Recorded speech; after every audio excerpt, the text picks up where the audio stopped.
안녕하세요. 주식 정리해드리는 주정나입니다. 오늘도 시장 정리부터 먼저 시작을 해보도록 하겠습니다. 일단 16일 금리 인상을 결정한 FOMC 정례회의 후 파월 의장이 처음 공개 발언에 나섰습니다. 지금 더 공격적인 긴축 행보를 시사했는데요. 노동시장은 매우 강력하지만 인플레이션이 너무 높다. 필요시 더 공격적인 긴축 행보에 나설 수 있음을 시사했으며 일반적인 조치를 넘어서 더 긴축이 필요하다면 결정이 되었을 때 그렇게 할 것이다 라고 발언을 이어갔습니다. 이러면서 0.5% 금리 인상을 진행하는 빅스텝 가능성 역시도 시사하는 모습을 보여줬는데요. 당연히 이러한 모습이 보여졌을 때 시장은 영향을 받을 수밖에 없고 미국 증시부터 시작을 해서 미국의 채권이 대다수 하락하는 모습으로 연결이 되었습니다. 그리고 당연히 이러한 모습들은 시장의 유동성의 하락으로 연결될 가능성이 높기 때문에 성장주들 입장에선 이게 뭔가 생각을 해볼 수밖에 없겠죠. 야, 앞으로 어느 정도 될 것 같다가 아니라 지금 당장 성장하는 기업들이 아니라면 향후 몇 개월 이상은 약세를 보일 수도 있겠다라는 생각이 드네요. 자, 그리고 러시아와 우크라이나와의 평화 협상이 이 진척을 보이지 않고 있는 것도 증시에 부담으로 작용하는 모습으로 연결이 되고 있습니다. 현재 러시아 군대의 군사작전이 굉장히 적극적으로 지속되는 걸 확인할 수가 있겠는데요. 당연히 주변에 있는 유럽의 국가들부터 시작을 해서 다양한 국가들은 이 부분에 러시아 제재에 동참하는 움직임을 보여주고 있다는 걸 확인할 수가 있겠습니다. 이게 어떤 식으로 끝나든지 간에 전 세계의 영향은 확실하게 줄 것이다 라고 생각이 드는데 솔직히 저도 어느 정도 예상을 가는 건 있지만 이게 어떤 식으로 딱 전 세계의 정세가 굳어질지에 대해서는 확신을 갖고 얘기할 수 있는 건 없거든요. 그래서 저는 대체적으로 좀 보수적으로 보자라는 생각으로 이제 살펴보고 있는데 여러분들은 그냥 얘는 이런 식으로 생각을 하는구나. 참고용으로 하나씩 보시면 좋을 것 같네요. 자, 그리고 지금 리오프닝 때문에 각각 전 세계의 다양한 국가에 여행 수요가 폭발하는 모습들이 보여지고 있는데 요번에 그 수요에 어느 정도 영향을 줄 만한 뉴스가 하나 나왔습니다. 중국 남부의 광시 장족 자치구에서 중국 동방항공 소속의 보잉 737-800 항공기가 추락했다는 소식이 들려왔습니다. 얼마 전에 보잉 그 항공기 100대가 한 번에 계약이 될 수도 있다라는 이야기가 나오는 가운데 이번에 보잉 항공기가 또 추락했거든요.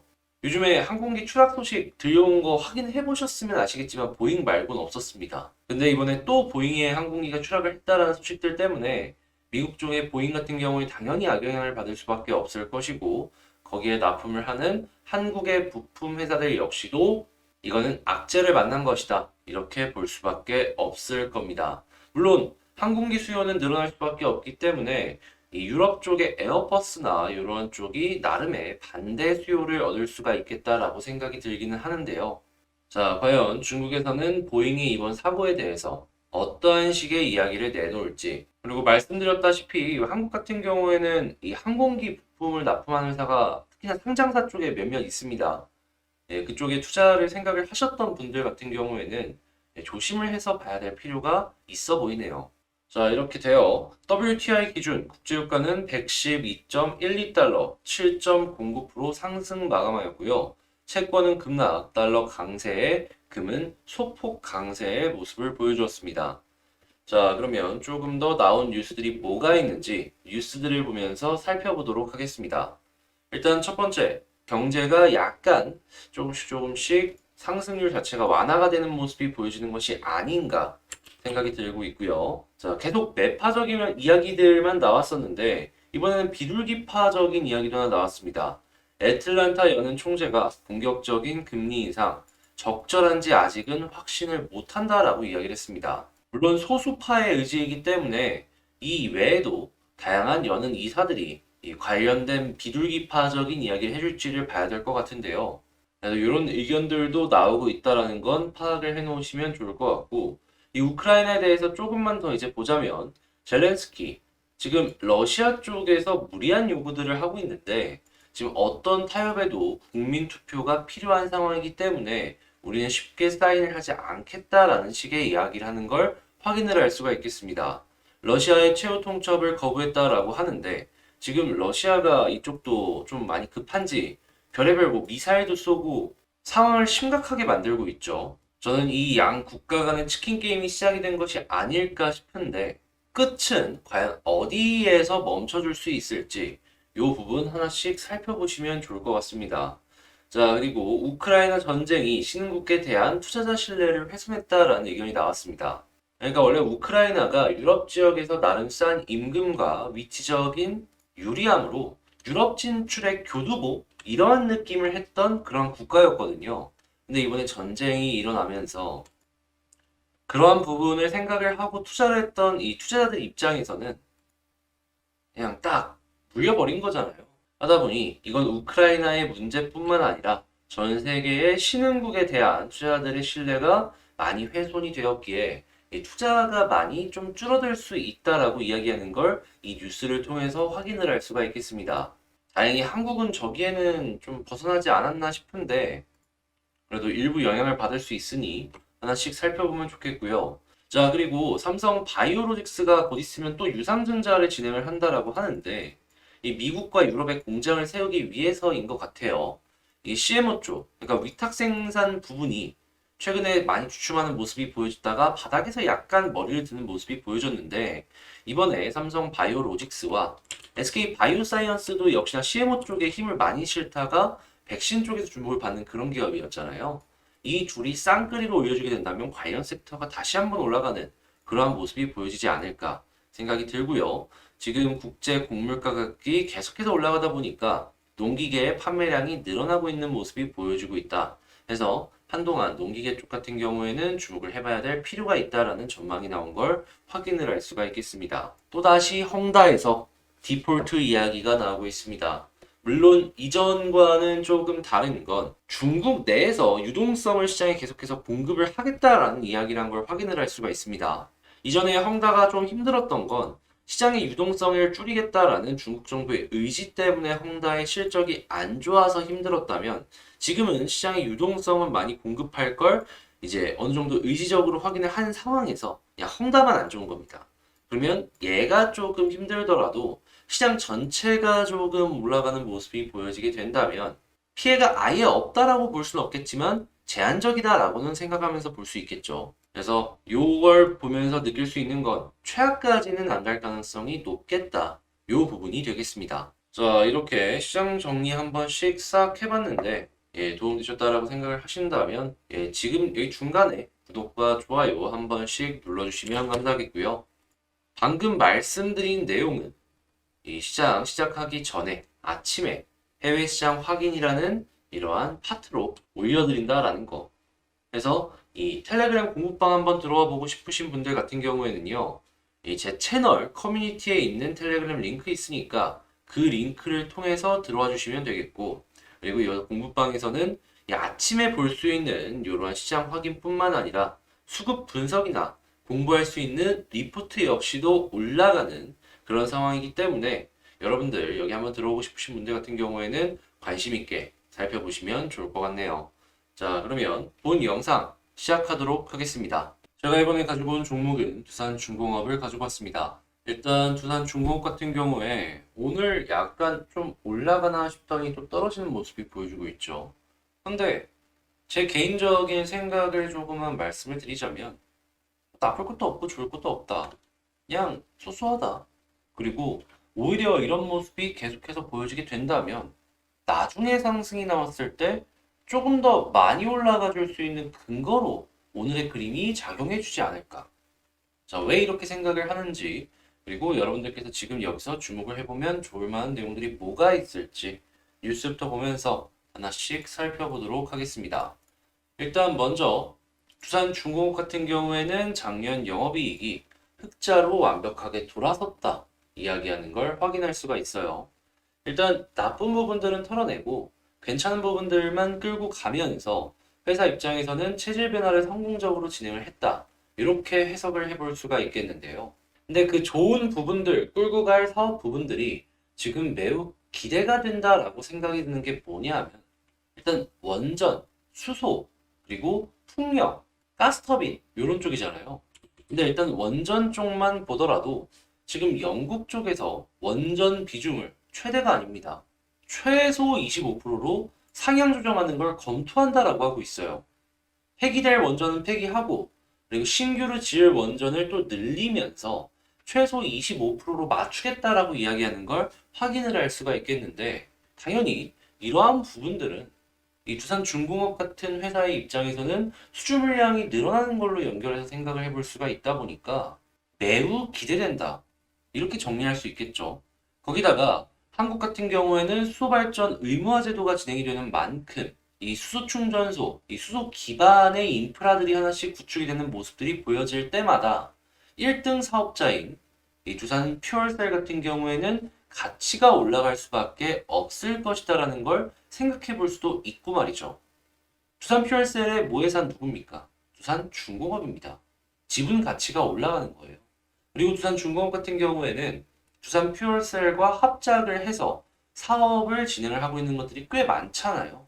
그러한 부분들은 매출에 큰 도움을 줄 것이다. 그리고 풍력 같은 경우에는 원자재 가격이 워낙 올라가다 보니까 이 동남아나 이런 쪽들도 계속 관심도가 올라가고 있다는 걸 확인을 할 수가 있겠고요. 가스터빈 같은 경우에는 완벽한 친환경 부분 그 이전에 하이브리드나 뭐 이런 부분으로서 주목을 더욱더 많이 받을 가능성 역시도 현재 존재한다라는 걸 알 수가 있겠습니다. 자, 뭐 매일 보던 내용이긴 한데, 근데 이제 새로운 거 하나씩 이렇게 껴가지고 다시 한번 체크해보자는 개념으로 보자면, 야, 이 두산중공업 참 좋다라는 거 오늘도 느낄 수가 있겠죠. 그러면 두산중공업의 수급을 한번 볼 텐데, 야, 어제도 샀어요. 누구는? 외국인은. 어제 되게 많이 샀습니다. 운동 세게 나왔는데. 이 이야기는 뭐냐? 아, 좋다 가격. 여기서 추가적으로 더 떨어지는데 만약에 더 산다? 그러면 야 이거는 매물 소화가 외국인 쪽에서는 어느 정도 끝났구나. 이렇게 해석을 해봐도 괜찮다라는 겁니다. 이제 기관 쪽에서만 매물 소화가 끝나주는 모습이 보여주면 참 좋겠다라고 생각이 드는데 근데 이제 외국인은 끝났다라고 볼 수 있기 때문에 기관은 그렇게까지 지금 파란 물량들을 계산을 해보면 많지는 않을 것 같죠. 이것도 그렇게 긴 시간이 걸리진 않을 것 같다. 근데 만약에 긴 시간이 안 걸린 상황에서 이 빨간불이 바뀌게 된다. 개인들의 물량이 털리기 시작을 한다. 거기서부터 본격적인 상승이 나와주지 않을까 생각이 드네요. 자, 그러면 지지 라인으로 볼 수 있을 만한 부분이 뭐가 있을까를 살펴봐야 되는데 일단은 크게 볼 거 있습니까? 21선을 1번으로 놓고 보면 될 것 같고 만약에 조금 더 떨어진다라고 하더라도 241선 과거에도 여기서 지지를 해주다가 이탈하니까 많이 떨어졌던 거잖아요. 241선을 2번으로 놓고 보면 좋을 것 같습니다. 자, 이렇게 지지해주는 모습이 보여지다가 이건 성향에 맞춰서 쓰시면 돼요.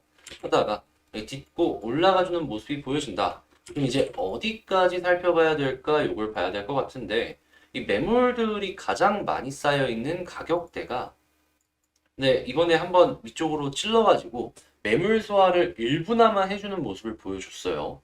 근데 완벽하게 했다라고 보기에는 어려운 부분들이 조금은 있습니다. 그러면 여기서 우리가 생각해 볼 수 있는 그림 1파, 2파가 나오는데 한 번에 이렇게 뚫지는 못할 가능성이 높고 이렇게 조금 횡보해 주다가 이렇게 가지 않을까. 이렇게 하여 올라가는 모습이 보여줬을 땐 첫 번째로는 이 고점들이 몰려있는 여기가 1차적인 저항이 될 것이고 여기를 뚫어주게 된다면 제가 생각했을 땐 3만원 그 아래까지는 손쉽게 퉁 비어있는 공간을 뚫고 올라가 주지 않을까 예상해 볼 수 있을 것 같습니다. 자, 그러면 현 상황에서 그냥 전략 대응 방법 간단하게 한번 정리를 해보자면 나는 단기 좋아한다. 21선 생각하면서 이탈하는 모습 안 보여주면 홀딩. 나는 좀 중기적으로 볼란다. 241선 위에 있으면 홀딩. 그러다가 여기 매물대 딱 맞고 떨어지네. 아, 난 길어지는 거 싫어. 팔던가. 아니면 좀 길어지더라도 더 볼래. 버티다가 쭉 올라가는 거 먹고 나오는 거예요.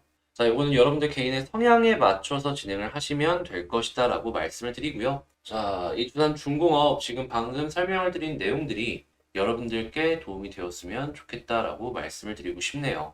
도움이 되었다라고 생각을 하신다면 잊지 마시고 구독과 좋아요 한 번씩 꼭 부탁을 드리고요. 이제 곧 있으면은 12,000명 도달할 예정인데 지금 제 생각으로는 라이브 방송을 통해서 구독자 요청 종목 이벤트를 그 주 주말에 한번 진행을 해볼까 고민을 하고 있습니다. 뭐 이번 주에 만약에 도달하면은 이번 주에 할 수도 있고 아니면 이번 주가 조금 급하다 생각이 들면은 다음 주에 진행을 할 수도 있겠죠. 한 100분 정도만 더 구독을 눌러주시면 되는데 이런 영상, 방송 한번 저랑 같이 시간을 보내보고 싶다라고 생각하시는 분들은 꼭 한 번씩 구독 눌러주시면 감사하겠고요. 평소랑 다르게 오늘은 멤버십에 대해서만 한 가지만 더 말씀을 드리자면 최근에 봤던 종목이에요, 저희. 한 달 좀 안 된 거. 아예 최근 거는 좀 덜 올라간 것도 있고 더 올라갈 것도 있어가지고 언급을 안 하고 있는데 물론 모든 종목이 다 올라가는 건 아닙니다. 근데 하루에 많으면 세 종목씩인데 2월 24일 거 차트들 보면은 한국 사조 시푸드 이렇게 올라갔고 인바디 이렇게 올라갔고 인텔리언 테크 이렇게 올라갔고 그리고 뭐 2월 26일 에이스토리 이렇게 올라갔죠. 자 그리고 동국제약 역시도 최근에 이렇게 계속해서 올라가고 있고 얘는 이제 시작일 수도 있습니다.